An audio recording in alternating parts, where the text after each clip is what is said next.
Welcome back to another edition of the Musketeer Report Podcast. It is January 23rd, 2025. Paul Fritschner is with me. Xavier is 12-8 overall, 4-5 in Big East play following wins over Villanova and Marquette last week, and then a 79-71 overtime loss at St. John's on Wednesday. The Musketeers are ranked 45th overall in KenPom and 53rd in the net.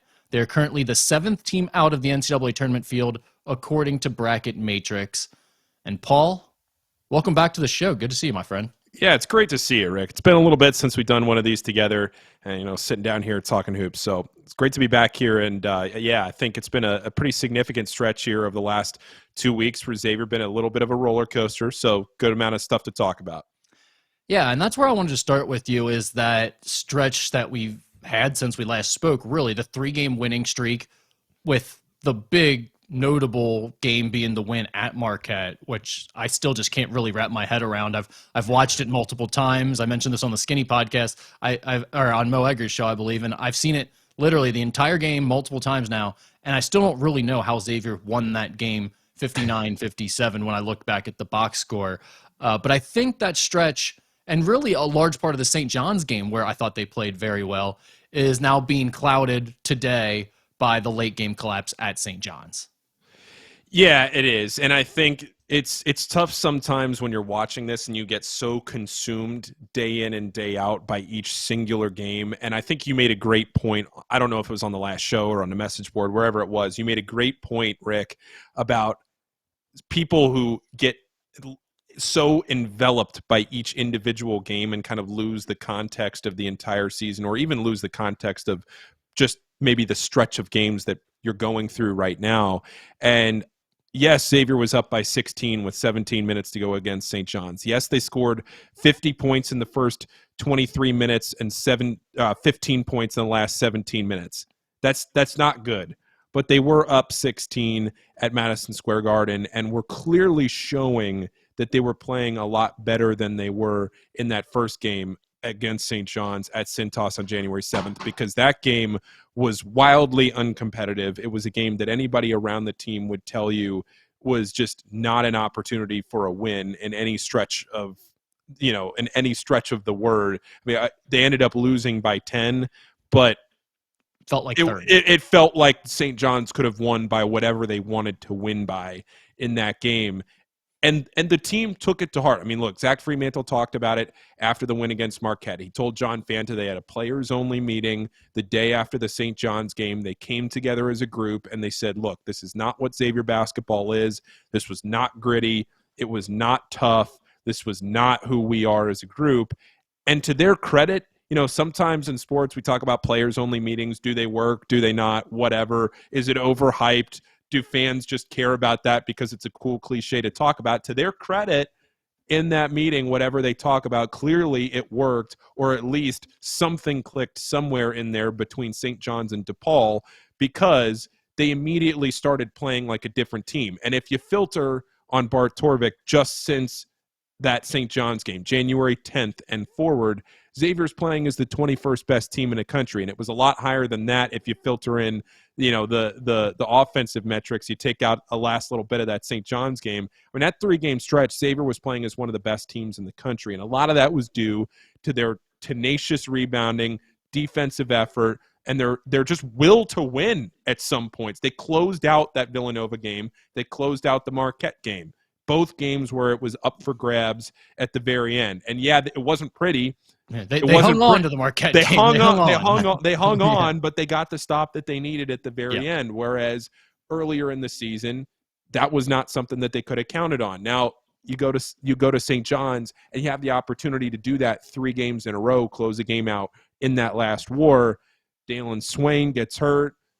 Things don't go your way. You miss a front end of a 1-and-1. I mean, Xavier only missed 3 free throws last night against St. John's, but 2 of those 3 free throws were the front ends of 1-and-1s. So effectively, you cost yourself 4 points there. I do think, to your question originally there, Rick, it shouldn't be lost on people how Xavier played in those first 25-ish minutes against St. John's, because I do think it's a significant step for the team. And then St. John's, one of the best defensive teams in the entire country, just started playing like they normally play defensively, and things got tough for Xavier.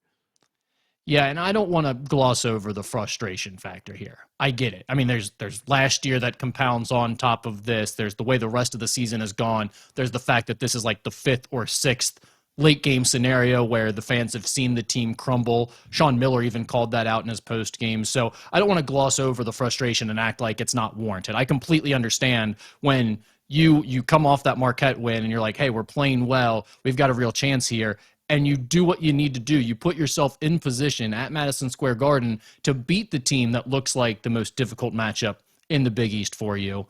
You're up by 16 in the second half. That's a quad 1 win on the road that you should get. And now all of a sudden, if you do, it feels like, hey, you're really back in the thick of things and you're really in the bubble conversation. To see it crumble away, I completely understand the frustration. It makes all the sense in the world. So I'm not trying to gloss over it or act like fans are being silly for being upset about that. I totally get it.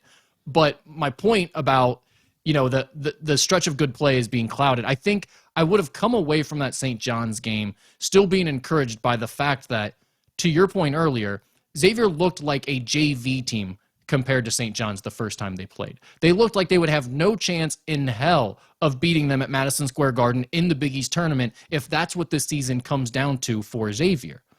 But after what we just saw on Wednesday night and what we saw at Marquette and what we've seen the last 4 games from this Xavier team, there has to be some level of belief now from fans that in a 3-day scenario, if that's what it all comes down to at Madison Square Garden, this team has some hope of playing good enough basketball. It's within them to play at a high enough level to come out with a win at the Big East tournament. Is it likely? Probably not, but it's starting to feel like that's a more likely path than getting an at-large bid. Where I get concerned about that, and I look at Xavier's chances to make the tournament if they win on Saturday against Yukon and then next Wednesday against Creighton versus if they even split or go 0-2 in those games. If you go 0-2 in those games, you have to win at MSG.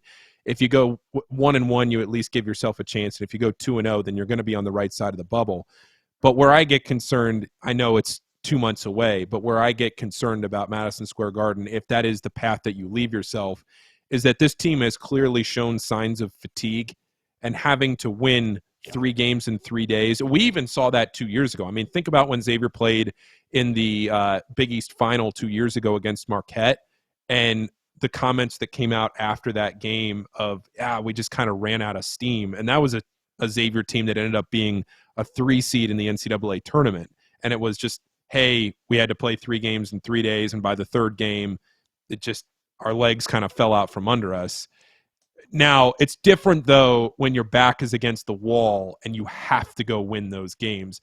It's different. The intensity is different. Yeah, I do wonder how much of it is Xavier being fatigued and running out of energy and how much of it is them running out of talent in some of these games. Like against St. John's, it looked like they're gassed at the end of that game, but in reality, I think your point about St. John's being a really good defense and the style of their play having a cumulative effect over the course of the game maybe has as much to do with the way Xavier kind of folded at the end as it does Xavier being actually tired and fatigued. So I think that might be part of it, but I also think when you get to that time of year, everyone's playing with a short bench, everyone's tired in a short turnaround scenario like that at Madison Square Garden. And if you're playing well and you've got the momentum behind you, then sometimes that's enough to kind of carry you through the tournament like that. So again, it's something to cling to. I'm not saying any of this stuff is likely the way this season has gone for this team, but if you're looking for hope to hang on to, I think what we saw from the last 4 games is that this team can compete even away from the Cintas Center with anybody in the conference. You have to at least believe that at this point. Yeah, absolutely. Look, to go toe-to-toe with Yukon at Yukon a month ago and then have Yukon coming back here now without Liam McNeely, the biggest question mark for Xavier is going to be the health of Dalen Swain. But you have to be feeling pretty – I mean, right now, Rick, this sits as a quad 2 game for Xavier on Saturday night. I mean, I expect Yukon to win the games that they need, especially once McNeely comes back, to be able to just get up enough. I think they're sitting at maybe 33rd or 34th right now. I haven't seen it today, but they're right on the cusp. I just mean this is not the top 15 net game, top 10 net game that Yukon may have been in years past. This is right now, as it sits, a quad 2 game that Xavier will probably be favored to win. Well, that's a good point, because I believe when we started conference play, they would have had at least 2 more quad 1 games than they currently have available to them over the course of Big East play. And I believe those are probably the home games against Yukon and the home game against Creighton that have slipped back into a quad 2 that we were expecting to be a quad 1. And here's the problem down the stretch here for Xavier. If they beat those teams, it probably hinders their chances from sliding back up into a quad 1 win for Xavier, right? So, like, I don't know. I mean, you obviously need to beat them, but I don't know if that helps you get them back to quad 1 status, which is what you ultimately need. So, yeah, I mean, that actually is becoming a real problem. We were wondering during the non-conference portion of the season, would the struggles of the Big East and the non-conference slate come back to haunt any of these teams on the bubble? And it's looking like to some extent that could be the case for Xavier, because it is going to be difficult for them to put together the resume needed down the stretch here with the games they have left. Now, a couple of things I will say about this. One point that I do want to make, for those of you that are listening to this that really get into bracketology, there's a new metric that they're using this year called the wins above bubble. And it's a new metric that they are putting onto the team sheet this year. And if you're watching this on YouTube, you can see Xavier's quad record on the screen and what Xavier has remaining, what they are right now. They're 1-6 in quad 1, 4-2 in quad 2. Haven't played a quad 3 game right now, and they're 7-0 in quad 4. So they haven't taken a bad loss. They're 5-8 right now in the top 2 quads. But wins above bubble is a metric that kind of values the strength of your wins, and it's a new metric that they're going to use this year. And this right now on Saturday against Yukon, it's obviously one of the most valuable games remaining for Xavier in that category. Kind of weights everything together, and it'll be really interesting to see this year how much the committee values that metric as opposed to some of the other ones, because if they value the wins above bubble a lot, it can affect your scheduling going forward, because wins above bubble would incentivize teams to play more of the 150s to 200s as opposed to the sub 300 teams, but that would take another year or so to balance out because teams will already start setting their schedules. Just kind of something interesting to keep an eye on here over the last month. I think I like the idea of them taking that to account, because really what we're talking about here is how did you perform against tournament teams? Yeah. And I think that's something that everyone feels is a worthwhile thing to monitor at the end of the year. Like, how did you play against the teams that are actually going to be in the tournament field? If you were good against those teams, then yeah, we probably want to see you in the field. Yeah, and so if you want to track it, Bart Torvik, it tracks it. It gives a value to every game. So, like, for the Yukon game, Yukon is worth 0.45 in the wins above bubble column. And it's a cumulative metric that at the end of the year, you come out with one number. So if Xavier wins, they get 0.45 added to their wins above bubble metric. And if they lose, they get it taken away from them. And then at the end of the year, it might come out that their wins above bubble is, 1.2 or whatever it is. There's a whole lot more you can read. I'm not going to sit here and get into the nerds of it all. You can read the articles. There's plenty of it if you just search wins above bubble. If you just Google it, there's plenty of articles on it that kind of dive deeper into it. But that's been a fight for a lot of bracketologists for a while to get that added to the resume. And it's something to keep an eye on this year going forward if the committee values that a lot. We've talked about that in other shows that I've done. And I think it's kind of interesting, Rick, just something to keep an eye on here going forward.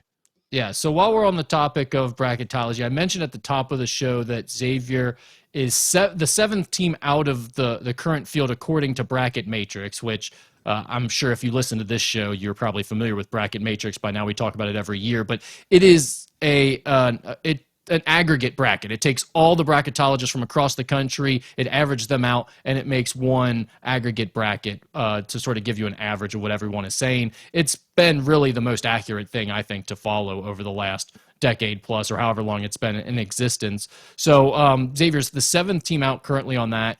Probably a long shot, if we're being honest, for an at-large bid.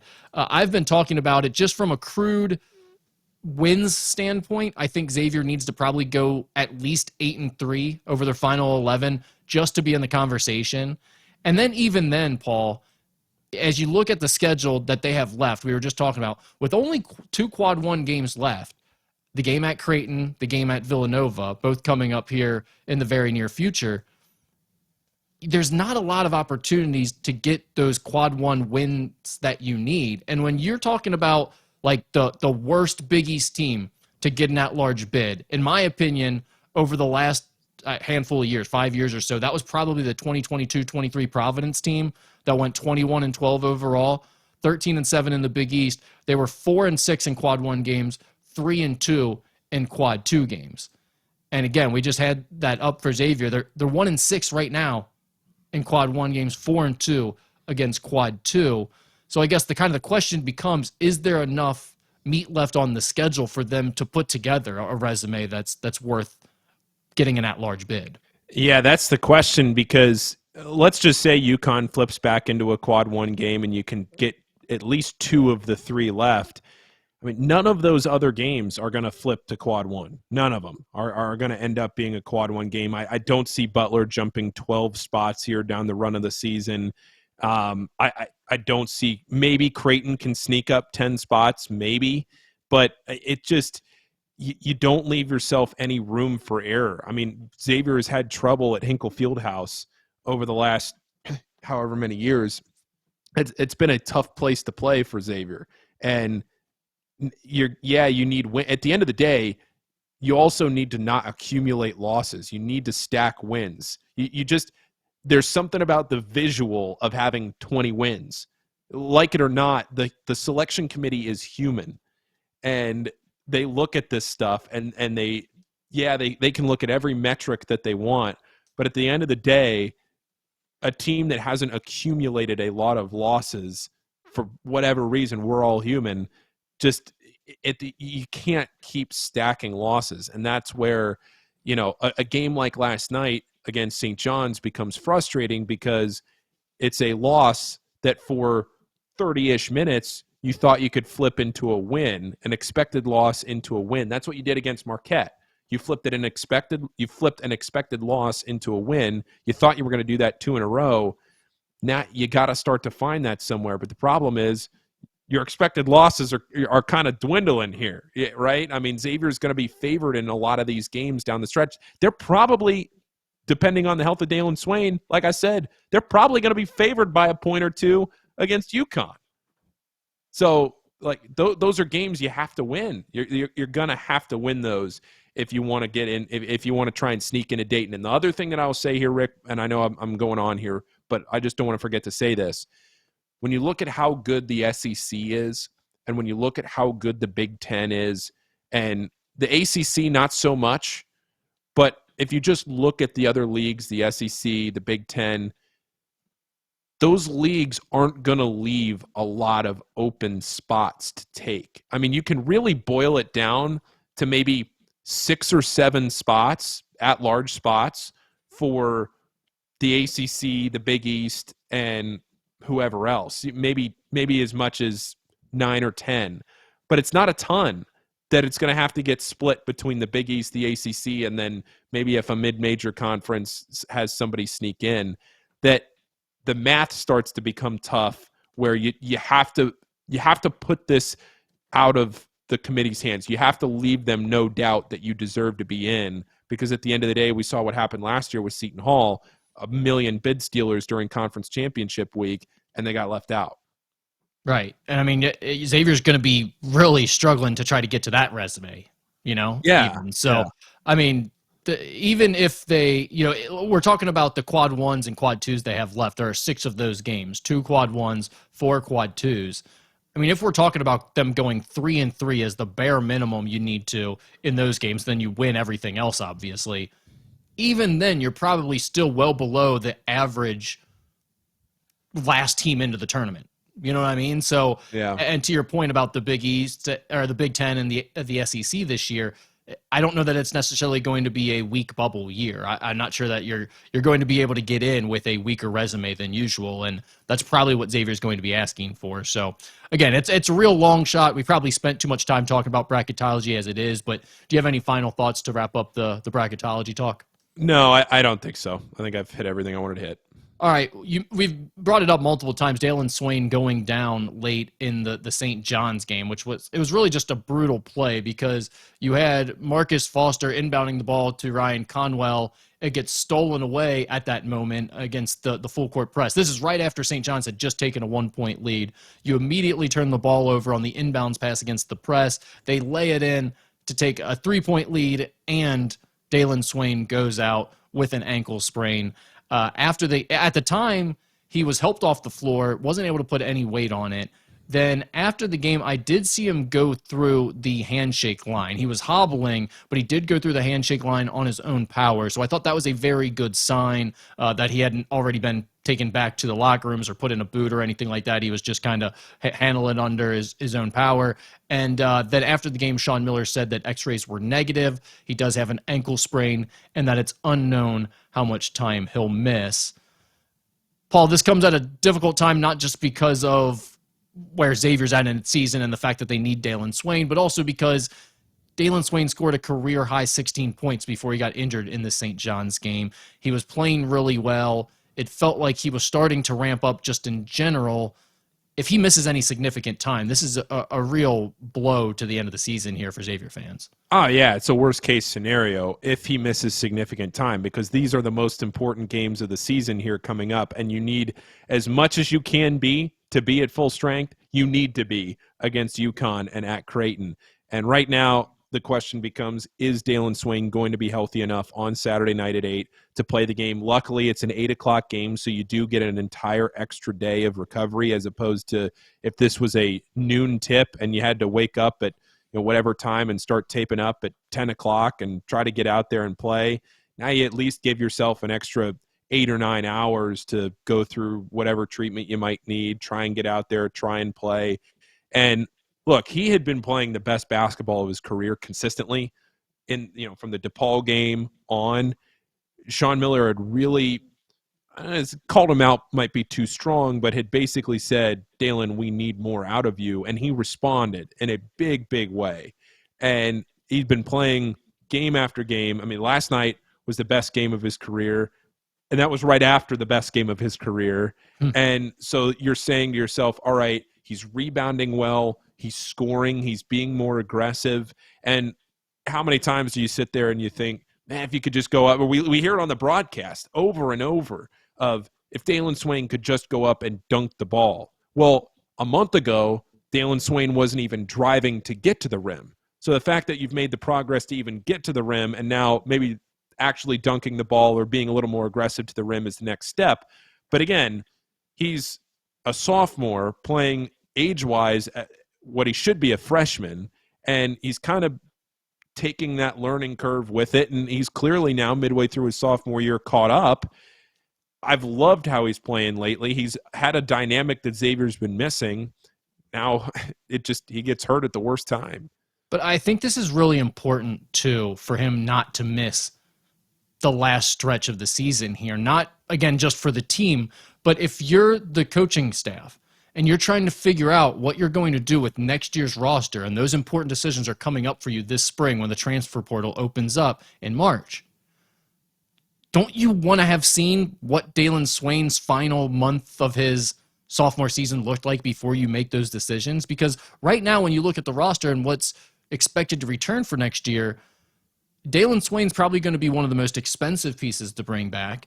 And assuming he is coming back, he's a guy that you would probably be building around in a fairly significant way. So if I was Xavier's coaching staff, I would really, really want to be able to evaluate him over the course of the next season or over the course of the next month and feel like, is he turning that corner to where he's going to be able to take another step next season and give you more on offense and be more aggressive more consistently and defend at this extremely high level and rebound more often at a consistent level?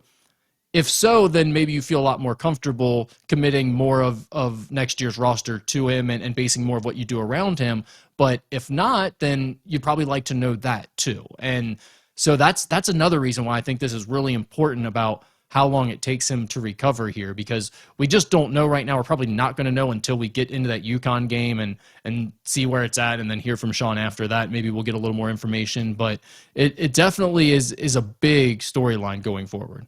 Yeah, absolutely. There's no question about it. He has been playing at a very high level. He's rebounding. He's doing the little things that Xavier's needed. He's defending. I mean, look at that last possession against Marquette. He had two different deflections that basically saved the game. Cam Jones got the ball out of his hand. Dailyn kind of reached up over his shoulder, deflected the ball. That allowed the ball to go to Stevie Mitchell instead of, I think, Chase Ross. And then when Mitchell drove the lane, Dailyn kind of swept his hand in there, got the ball out, and the game was over. Xavier defensively essentially won that game because of Dalen Swain there on that last possession, and that's just a microcosm of what he's done. So for him to miss any significant time, it would be a real bummer given how well he's played over the last 2 weeks. Yeah, one other thing I wanted to ask you about relating to the St. John's game was Sean Miller's comments afterwards about the lack of bench production against St. John's. I think everyone saw the quote. He kind of uses that phrase often, so I'm not going to go through all that, but just to reemphasize what he was talking about there, the fact that the bench didn't make a single field goal. I mean, I think Jerome Hunter had a really rough game. Obviously, everyone's bringing up the front end of the 1-and-1 that he missed with 1:18 to play, and he could have made it a 2-possession game there. Instead, it goes right down the other way, and Kadary Richmond scores, and it was a terrible swing for Xavier in that moment. It felt like so much momentum switched sides just based off of that possession right there. Then you have Dante Maddox, who played 13 minutes, 0 for 1 from 3. It's just been surprising the way he really hasn't been able to get it going at all. And now it feels like he's not confident enough to really take shots within the offense, even when he's getting them. And then you have John Hughley, who played 7 minutes, didn't even take a shot. He was a -9 in the box score during his 7 minutes of action. And I think this is where you start to get into trouble for next year a little bit when you talk about a guy like John Hughley and the fact that a guy like Cam Fletcher is healthy, but they're not putting him in. He's not cracking the rotation at all, really, aside from the final 20 seconds of overtime where he came in to foul. That has to be a bit concerning for the staff, I would think, right now. The fact that this bench hasn't developed at all, it's terrible for this year's team because you need that right now, but also has to be a little disconcerting about what you're bringing back for next year. Yeah, I mean, we saw in the first Yukon game, that was the game that Dante Maddox had 22 points on 5 of 9 from 3. He went off. You thought maybe that was the turning point for him. He could build off of that, but it just hasn't really happened. And I think you brought up a good point about Dante, Rick, in the fact that he seems a little gun-shy right now on his shot selection, where the shot selection was so varied for so long that if he's taking a logo 3 with 18 seconds on the shot clock and it doesn't go in, yeah, he's immediately getting yanked. That wasn't a good shot. But then he gets put back in, and he's wide open from the corner, and he hesitates for just a second, long enough for the defender to close out enough for him to not get the shot off. But that was the good shot that you needed. That's what you're trying to put him in there to do. And it seems like there's something there that's just kind of it hasn't clicked for him yet. And I think it's very clear his confidence has been shaken. Yeah, and to me, I mean, looking at the way that they were expecting Dante to fill that role, and now whether it's Jerome Hunter or Dante Maddox or John Hughley or whoever it is off the bench, I mean, to go that entire game, Rick, against St. John's and get 2 points from the bench and it's 2 free throws and not one singular field goal from anybody off the bench, I mean, it's just unsustainable for a team trying to win games. Eventually, you need to be able to put somebody in for a burst, even if it's 2 minutes. You can't rely on 5 guys to win you a game for 40 minutes. It can't happen. And right now, they're not getting any scoring from anywhere else.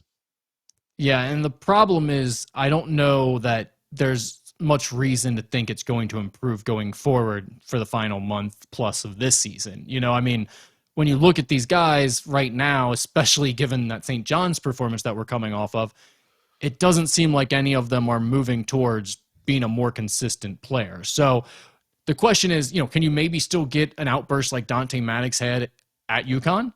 Because if so, that would be significant in one of these upcoming games. You could still really use that.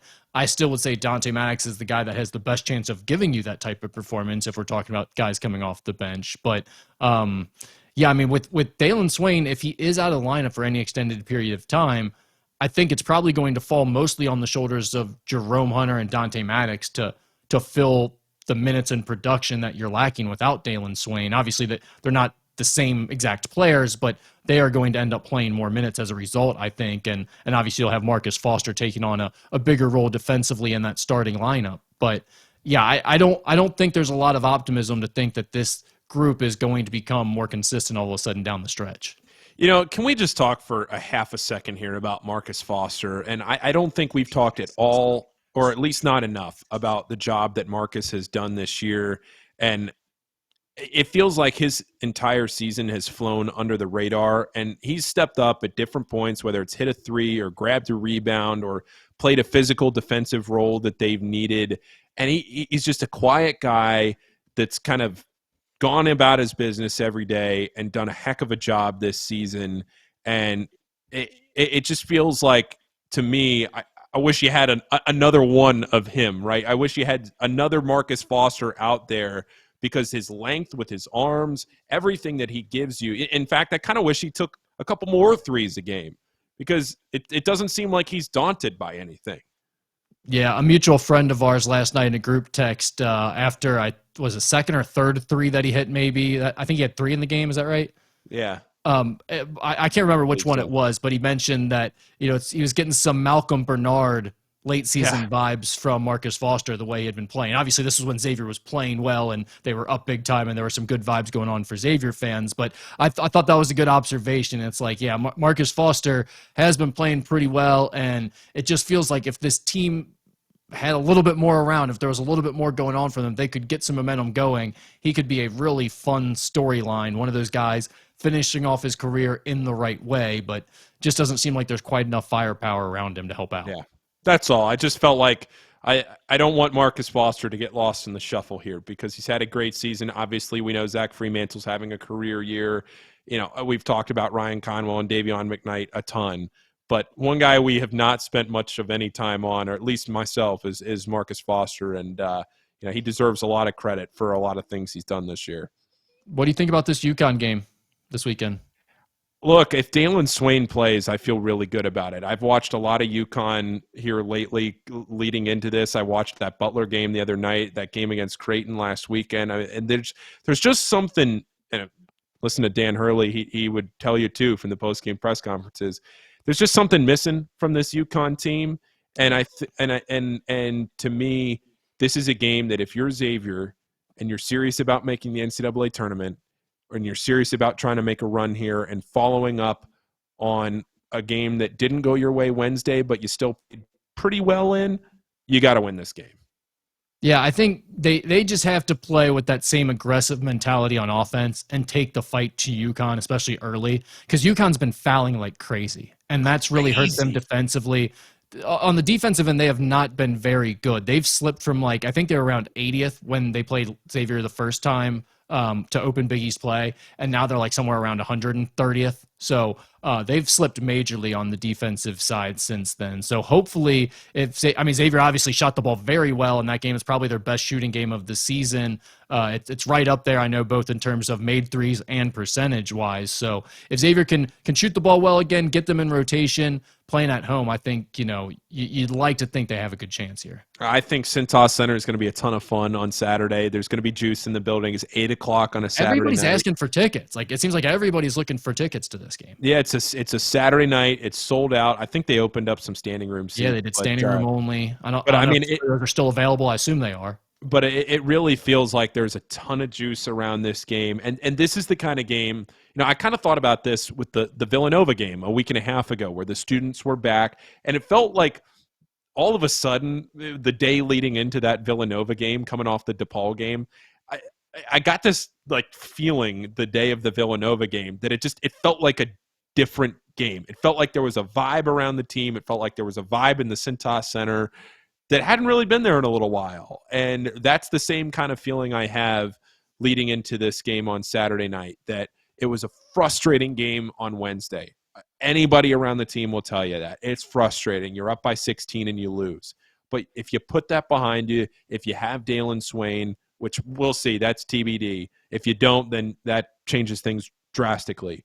But if he is available to play it and can play as well as he has been playing, which might be a tough task, but just health-wise, I'm not asking skill-wise, health-wise, if his ankle's healthy enough to allow him to play as well as he's been playing, you got to feel good about playing in your home building in front of your fans at 8:00 on a Saturday night against the two-time defending national champions. This is all you can ask for as a college basketball fan. Definitely. All right, well said. I can't add any more to that. If you have not signed up for Musketeer Report, please do so. We got the website, Musketeer Report. The online community there on that message board is the best you will find among the Xavier fans online. Paul, do you got anything going on right now aside from everything that we know about with the documentary, the podcast, and everything else you guys are doing? Podcast, documentary, the docuseries episode 5 coming out here at the end of January, so it's going to kind of catch you up on everything that's happened over the last month or so. And some off the court stuff too that I think some people that you'll find interesting. So check out that, and then as always, Rebound Rundown still going every day. Quick hitter, it's there every day for you. Don't forget about the Rebound Rundown. Also, follow Musketeer Report on Facebook. I'm a huge Facebook guy now. You're a big Facebook guy, Rick. I've noticed that lately. Going all in on Facebook, so definitely sign up. Or not sign up, but definitely follow or like or do whatever you guys do. I was going to say, what do you do on Facebook anymore? Do you follow? Do you like? What is it? There's like likes and follows, and I don't really know what's the difference. Because I saw that on a page that I was looking at. It said, a certain number of people followed it, but then a certain number of people liked it. I don't know what's the difference. I don't know which one I'm supposed to be going for. So just do both if you can. I don't know. Do something. I'll be happy. Or just read it. Go there and read it. I don't care. But do whatever you want. It doesn't matter. All right. Thanks for listening, everybody.